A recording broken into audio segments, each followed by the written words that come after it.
جی ہمارے جی ہاں بہت سارے لوگ ایسے ہیں جو چھوٹی چھوٹی باتوں پر لوگوں پر فتوے لگاتے ہیں، یہ بدعتی، یہ مشرک، یہ کافر، یہ اسلام کے دائرے سے باہر۔ ان کی ایک بڑی تعداد وہ ہے جو اس وقت اسرائیل اور امریکہ کا ساتھ دے رہی ہے، اس لیے کہ ایران ان کے مقابلے میں، ان کی پورا دین ان کا شیعہ سنی تفریق میں چلا جاتا ہے، ان کا پورا دین دیوبندی بریلوی کی لڑائیوں میں مکمل ہو جاتا ہے۔ اسلام کے دائرے میں لانے سے زیادہ اسلام کے دائرے سے نکالنے میں ان کا انٹرسٹ زیادہ ہوتا ہے، اس لیے کہ دکان چل رہی ہوتی ہے۔ اس وقت بھی ان لوگوں کی ایک معتدبہ تعداد ایسی ہے کہ جو یہ تو نہیں کہہ سکتے کہ امریکہ اور اسرائیل صحیح ہے، لیکن ایران کی فلاں چیز غلط اور فلاں چیز غلط، اور اس کا مطلب ہے آپ کہنا چاہ رہے ہیں نا کہ اس پر حملہ صحیح ہو رہا ہے۔ تو جو اس وقت اس موقع کے اوپر جب اتحاد کی ضرورت ہے، اتفاق کی ضرورت ہے، اور اس طاغوت کے مقابلے میں جو کھڑا ہوا ہے اس کی سپورٹ کی ضرورت ہے، جو اس وقت انتشار پیدا کرے گا، جو اس وقت شیعہ سنی تفریق پیدا کرے گا، وہ کس کا ایجنٹ ہوگا؟ سامراج کا ایجنٹ ہوگا، وہ امریکہ اور اسرائیل کا ایجنٹ ہوگا۔ یہ بات کہو تو برا بھی لگتا ہے ان لوگوں کو۔ ایک بات بار بار بولتے ہیں کہ بھائی یہ فرقہ پرستی ہے، مطلب گویا کہ جماعت اسلامی ہی کل اسلام ہے، اور جو بھی جماعت اسلامی کے خلاف بولے وہ سارے کے سارے فرقہ پرست ہیں۔ اور یہ جو بول رہے ہیں نا کہ اسلام سے خارج کر دیتے ہیں، آپ اپنے فکر کے ساتھ اختلاف کرنے کے بعد، بلکہ آپ کے ساتھ کسی کا اگر سیاسی اختلاف ہوتا ہے تو آپ اس سیاسی اختلاف کی بنیاد پر سامنے والے کو امریکہ کا ایجنٹ، اسرائیل کا ایجنٹ، یہود کا دوست قرار دیتے ہیں۔ تو آپ کے ہاں، کیونکہ آپ کے یہاں یہ بھی فرقہ پرستی ہے، فرقہ پرستی کی صرف یہ صورت تھوڑی ہوتی ہے بھائی، آپ کے یہاں عقیدے کی اہمیت نہیں ہے، سیاست کی اہمیت ہے، تو آپ کا پورا دین کیونکہ سیاست ہے، جماعت اسلامی کا دین عقیدہ نہیں ہے، عقیدے سے ان کو کچھ لینا دینا نہیں، نہ وہ عقیدہ پڑھاتے ہیں، نہ عقیدے سے ان کو کوئی خاص شغف ہے، نہ عقیدے کی کسی کی خرابی سے ان کو کوئی پرابلم ہے، کسی کا عقیدہ کتنا ہی بدتر کیوں نہ ہو ان کو اس سے کوئی پرابلم نہیں، کیونکہ ان کے دین میں عقیدے کی کوئی اہمیت نہیں ہے۔ جماعت اسلامی کے مسلک میں عقیدے کی کوئی اہمیت نہیں ہے، اہمیت ہے سیاست کی۔ اس لیے جب ان کی نظریے سے کوئی اختلاف کرتا ہے نا تو یہ فوراً اس کو یہودیوں کا دشمن، امریکہ کا ایجنٹ، اسرائیل کا ایجنٹ کرا دیتے ہیں۔ تو کیا یہ فرقہ پرستی نہیں ہے کہ آپ کی فکر سے کوئی اختلاف کرے، آپ کے سیاسی نظریے سے کوئی اختلاف کرے تو امریکہ کا ایجنٹ ہو جاتا ہے؟ جیسے دوسری جماعتوں کے لوگ تکفیر کرتے ہیں کہ بھئی اسلام سے خارج قرار دے دیتے ہیں عقیدے کی خرابی کی بنیاد پر، تو عقیدہ تو ان کے یہاں اہم نہیں ہے، یہ سیاسی اختلافات کی بنیاد پر تکفیر کرتے ہیں۔ جماعت اسلامی کا یہ محبوب مشغلہ ہے، اور ابھی میں انشاءاللہ تعالی کچھ تحریریں پیش کرتا ہوں۔ خود مولانا مودودی نے غالباً ایک جگہ پر لکھا ہے کہ جو ان کی فکر سے اختلاف کرنے والے لوگ ہیں نا وہ یہودی علماء کی طرح ہے، سیدھا یہودی بنا دیا ہے ان کو۔ ابھی میں انشاءاللہ تلاش کر کے وہ پیج آپ کے سامنے پیش کرتا ہوں۔ تو یہ بھی ایسا نہیں کہ جماعت اسلامی سب سے بدترین قسم کی اگر کوئی فرقہ پرست جماعت ہے، حتیٰ کہ بریلوی اتنا فرقہ پرست نہیں ہوتے ہیں جتنے بڑے فرقہ پرست جماعت اسلامی والے ہیں۔ آپ ان سے اختلاف کر کے دیکھیں، یہ آپ کو گالیاں دیں گے۔ اب میں خود فیس بک پر دو بہت سلجھے ہوئے انداز میں دو تحریریں لکھی جماعت اسلامی کے بارے میں، اور وہ پورا پوسٹ گالیوں سے بھرا ہوا ہے، اور وہ فوراً بات جیسے آپ جماعت اسلامی کی کسی نظریے سے اختلاف کریں نا فوراً آپ کو امریکہ کا ایجنٹ، اسرائیل کا ایجنٹ، یہودیوں کا دوست بنا دیتے ہیں۔ یہ تکفیر نہیں ہے۔ آپ سعودی حکمرانوں سے آپ کے لاکھ اختلافات ہوں، بھائی وہ اختلافات ہے نا، نظریے کیا بدل نہیں سکتے ہیں؟ کیا آپ چاہتے ہیں کہ لوگ آپ کے مقلد ہو جائیں سیاسی نظریے پہ؟ تو سیاسی اختلاف کی بنیاد پر آل سعود کو کہیں گے آل یہود، کیا یہ تکفیر نہیں ہے؟ یہ جناب جو کہہ رہے ہیں کہ چھوٹے چھوٹے اختلاف پر دین سے خارج کر دیتے ہیں، تو مسلم حکمرانوں کو آل یہود بولنا، امریکہ کا ایجنٹ بولنا، مرتد بولنا، پورے اسلامی سماج کو جاہلی معاشرہ بولنا، یہ کتنا زیادہ سید قطب کیا ملتا ہے؟ وہ پورے معاشرے کو، مسلم معاشروں کو، ایسی تکفیر تو کوئی نہیں کرتا ہے کسی فرقے میں۔ بریلویوں کی بات الگ ہے، ان کا تو معاملہ ہی الگ ہوتا ہے، ورنہ اہل سنت کے لوگوں میں کوئی بھی ایسی تکفیر نہیں کرتا کہ پورے معاشرے کو ہی نہ اسلام سے خارج کر دیں۔ پر آپ سید قطب کی تحریروں میں دیکھیں گے، اور ان کے جو اثرات ہندوستان میں جماعت اسلامی اور تحریکیوں کیا ہے، وہ پورے مسلم معاشروں کے لیں گے جاہلی معاشرہ ہے۔ جاہلی معاشرہ کس کو کہا جاتا ہے؟ ایک مسلمان معاشرے کو جاہلی معاشرہ کہنا، ایک مسلمان حاکم کو طاغوت کہنا، یہ بھی تکفیر کی ایک شکل ہے۔ تکفیر جتنی جماعت اسلامی اور تحریکی لوگ کرتے ہیں اتنا کوئی بھی جماعت نہیں کرتی۔ دیکھیے دیوبندیوں کے اہل حدیثوں کی بہت اختلافات ہے، لیکن عام طور پہ دیوبندی علماء اہل حدیث علماء کی تکفیر نہیں کرتے، اہل حدیث دیوبندیوں کی تکفیر نہیں کرتے۔ اہل حدیث تو تکفیر کے معاملے میں اتنے محتاط ہے کہ بریلیوں کی بھی مطلق تکفیر نہیں کرتے، کہ مطلق بریلیوں کو کہتے ہیں کہ وہ کافر ہے، ٹھیک ہے ان کے عقیدے پر اعتراض کرتے ہیں لیکن مطلق تکفیر بریلیوں کی بھی نہیں کرتے۔ سب سے زیادہ اگر کوئی تکفیر کرتا ہے نا تو جماعت اسلامی والے کرتے ہیں، لیکن ان جماعت اسلامی والوں کی تکفیر کا مسئلہ کیا ہے؟ کیونکہ ان کے عقیدے کی اہمیت نہیں ہے نا، تو یہ عقیدے کی بنیاد پر کسی کو اسلام سے خارج نہیں قرار دیتے۔ اگر عقیدے کی اہمیت ہوتی تو یہ شیعوں کو بھی الگ کر دیتے نا، پر کیونکہ شیعوں سے سنت کے خلاف عقیدے پر ہے، پر عقیدہ تو ان کے دین میں اہم ہی نہیں ہے، اس لیے ان کو شیعوں سے پرابلم نہیں ہے۔ ان کا پورا دین کیونکہ سیاست پر مبنی ہے، یہ ایک سیاست کا چشمہ لگاتے ہیں اور دین کے ہر مسئلے کو اسی چشمے سے دیکھتے ہیں۔ جماعت اسلامی کے بارے میں یہ بات یاد رکھنے کی ہے کہ ان کے دین میں عقیدے کی نہیں سیاست کی اہمیت ہے، ان کے یہاں کل دین سیاست ہے، حکومت ہے، بس اقامت، جس کو یہ اقامت دین کہتے ہیں نا، اقامت دین سے ان کی مراد ہوتی ہے حکومت قائم کرنا۔ تو یہ جب بھی اس چشمے سے، سیاست والے چشمے سے دین کو دیکھتے ہیں نا، تو ان کو ہر جگہ سیاست ہی نظر آتی ہے۔ یہ ہم عام آدمی لا الہ الا اللہ پڑھتا ہے، اس کو کیا دکھائی دیتا ہے؟ لا الہ الا اللہ کا مطلب ہوتا ہے اللہ کے علاوہ کوئی معبود نہیں ہے۔ جماعت اسلامی والے جب اپنا تحریک کا چشمہ لگا کر کے لا الہ الا اللہ پڑھتے ہیں نا، ان کو لا الہ الا اللہ کا ترجمہ دکھائی دیتا ہے لا حاکم الا اللہ، اللہ کے علاوہ کوئی حاکم نہیں ہے، اللہ کے علاوہ کوئی حاکم نہیں ہے۔ پوری دنیا کے لوگ اہل ایمان جب طاغوت لفظ پڑھتے ہیں تو طاغوت کا معنی ان کے ذہن میں کیا آتا ہے؟ طاغوت کا معنی ہوتا ہے کل معبود من دون اللہ، ہر وہ شے جس کی عبادت اللہ کے علاوہ کی جائے وہ طاغوت ہے، خاص طور پہ جو اپنی عبادت کی طرف بلائے وہ طاغوت ہے۔ لیکن جماعت اسلامی کا بندہ وہ جب تحریک کا چشمہ لگا کر کے اور طاغوت کا لفظ پڑھتا ہے نا، اس کا ذہن فوراً جاتا ہے حکمرانوں کی طرف، کہ طاغوت سے مطلب حکمراں، حکمراں بھی کون؟ کافر نہیں، مسلمان حکمراں، خاص طور پہ عرب کے حکمراں، ان سے طاغوت سے ہی مراد ہے۔ عام آدمی نماز، روزہ، حج، زکوٰۃ، یہ ان کو عبادتیں دیکھتا ہے، پر جماعت اسلامی والے جب سیاست کا چشمہ لگاتے ہیں نا، تو ان کو نماز میں حکومت قائم کرنے کی ٹریننگ دکھتی ہے، زکوٰۃ حکومت قائم کرنے کی ٹریننگ، حج حکومت قائم کرنے کی ٹریننگ، ہر جگہ ان کو حکومت اور سیاست ہی نظر آتی، ان کا پورا دین سیاست ہے۔ تو اس لیے یہ جو آپ دیکھ رہے ہیں نا کہ شیعوں سے اتنی قربت ہے، بھائی شیعوں سے قربت کی وجہ یہ کہ ان کے ساتھ ان کے سیاسی مفادات جڑے ہوئے ہیں، سیاسی مفادات جڑے ہوئے، اس لیے ان کو شیعوں سے کوئی پرابلم نہیں ہے، کیونکہ عقیدے سے تو ان کو کچھ ویسے لینا دینا نہیں۔ عقید جماعت اسلامی والوں کو کیا عقیدے سے دینا ہے؟ مطلب یہاں ہندوستان میں جماعت اسلامی کے کارکنان میں بہت سارے شیعہ بھی ہیں، خود جماعت اسلامی کے لوگوں نے یہ بات مجھ سے بتائی ہے کہ ہندوستان میں جماعت اسلامی میں شیعہ حضرات بھی شامل ہیں، اور کسی جماعت میں آپ تصور کر سکتے ہیں، دیوبندی، بریلوی، اہل حدیث، کسی جماعت میں آپ تصور کر سکتے ہیں کہ اس جماعت میں کوئی شیعہ بھی رکن ہو؟ جماعت اسلامی میں شیعہ مذہب کے ماننے والے بھی رکن ہیں۔ کیوں؟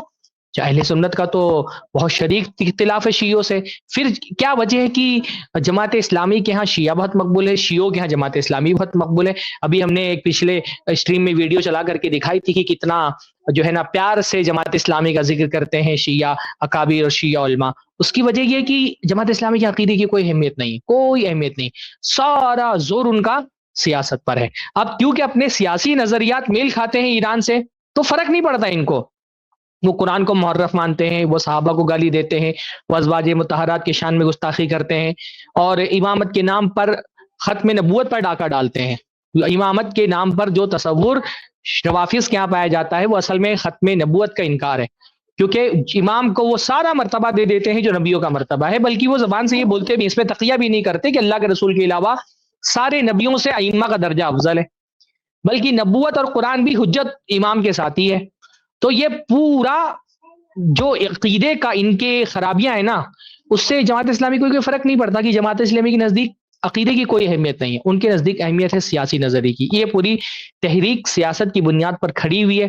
اس کے ساتھ جو ہمارا بنیادی اختلاف ہے جماعت اسلامی کا وہ یہی ہے کہ بھائی دیکھو، ایک ہوتا ہے اسلامی سیاست، اسلامی سیاست تو ہم بھی مانتے ہیں، اسلام نے بہت ساری چیزوں میں رہنمائی کی ہے۔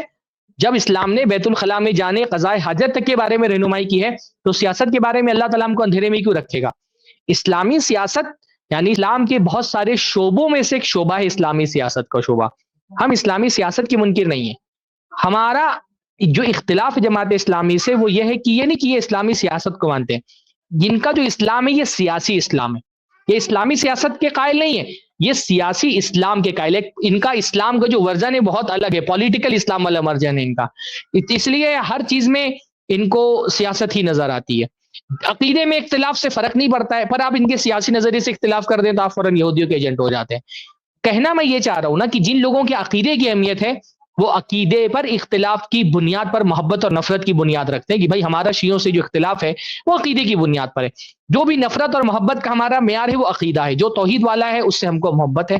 اہل عرب سے ہم کو کیوں محبت ہے؟ خاص طور پہ سعودی عرب سے کیوں ہم محبت کرتے ہیں؟ بھائی ہم تو اظہار کرتے ہیں ان سے محبت کا، کیونکہ وہ توحید والے ہیں۔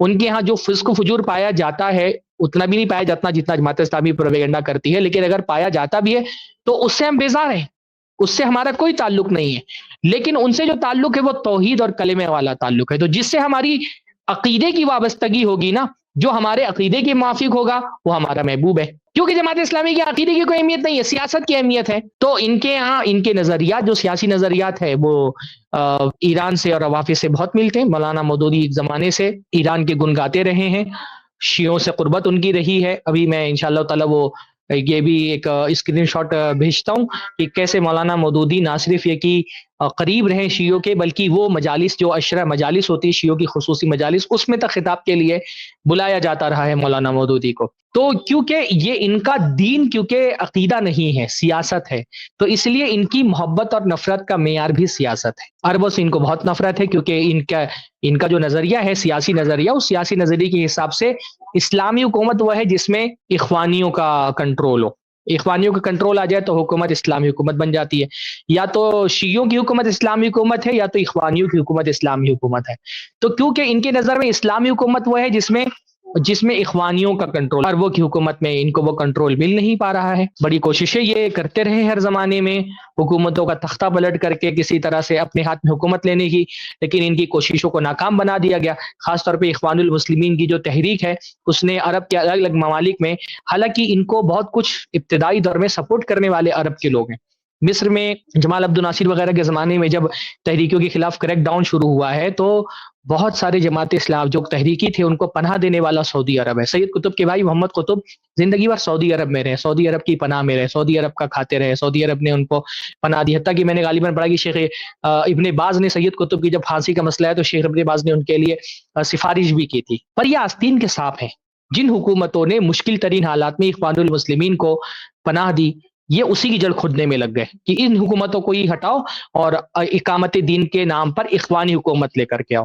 اور جب یہ جو سپولے ہیں نا آستین کے، جب یہ پکڑے گئے، جب ان کی ان سازشوں کا پردہ فاش ہوا اور پھر حکومتوں نے ان کے خلاف کارروائیاں شروع کی، تو یہ سارے عرب حکمران ان کے نزدیک کافر ہیں، مشرک طاغوت ہیں۔ یہ جو کافر مشرک طاغوت کہتے ہیں عرب حکمرانوں کو، یہ عقیدے کے اختلاف کی وجہ سے کہتے نہیں، ان کا اصل اختلاف ان حکمرانوں سے کیا ہے؟ سیاست کا اختلاف ہے۔ اور جو ایران کا رہبر اعظم ہو گیا خمینی، مارے جانے پر شہید، زندہ رہنے پر رہبر، ان سے اتنی محبت کیوں ہے؟ کیا ان کو عقیدے سے اختلاف نہیں ہے؟ عقیدے میں اختلاف، لیکن عقیدہ ان کے نزدیک اہم نہیں، ان کے نزدیک ہے سیاسی نظریہ، کیونکہ ایران ان کے سیاسی نظریہ بہت اہم ہیں، اور جس کو یہ اسلامی انقلاب کا نام دیتے ہیں، وہ خمینی اپنے طور پہ ایک انقلاب دے کر کے ان کی نظر میں اسلامی انقلاب ہے، اور ان کے نظر میں خمینی جو ہے وہ ایک رول ماڈل ہے ان کے لیے، کہ یہ چاہتے ہیں کہ جیسے خمینی ایران میں ایک سو کالڈ انقلاب لے آیا، ویسے ہی مسلم ملکوں میں بھی یہ اس انقلاب کو لے آئیں اور حکومتیں ان کے ہاتھ میں آ جائیں۔ تو کیونکہ ایران ان کا رول ماڈل ہے نا سیاسی اعتبار سے، عقیدے کا کتنا بھی اختلاف ہو، عقیدے کے اختلاف سے ان کو فرق نہیں پڑتا ہے، سیاسی نظریات کیونکہ موافق ہے، اس لیے ایران ان کا چہتا ہے، یہ ایران کے چہتے ہیں، جہاں بھی یہ رہیں گے یہ ایران کی حمایت ہی کرتے رہیں گے۔ حالانکہ روافظ کو ان سے ایسی کوئی محبت نہیں ہے۔ آپ دیکھیں قطر کتنا چہتا تھا بھائی، ہاں قطر ایران کا کتنا چہتا تھا۔ ابھی میرے خیال سے 2-3 سال ہی ہوئے ہیں نا سعودی عرب قطر کے جو اختلافات ہوئے اور اپنی فضائی حدود وغیرہ بند کر دی، اور اخوان المسلمین کا تو بہت بڑا سپورٹر ہے قطر، بیشتر اخوان المسلمین کے جو لیڈر ہیں وہ قطر میں ہی پناہ گزیر رہے۔ قطر کتنا چہتا تھا، کیوں چہتا تھا قطر بھائی؟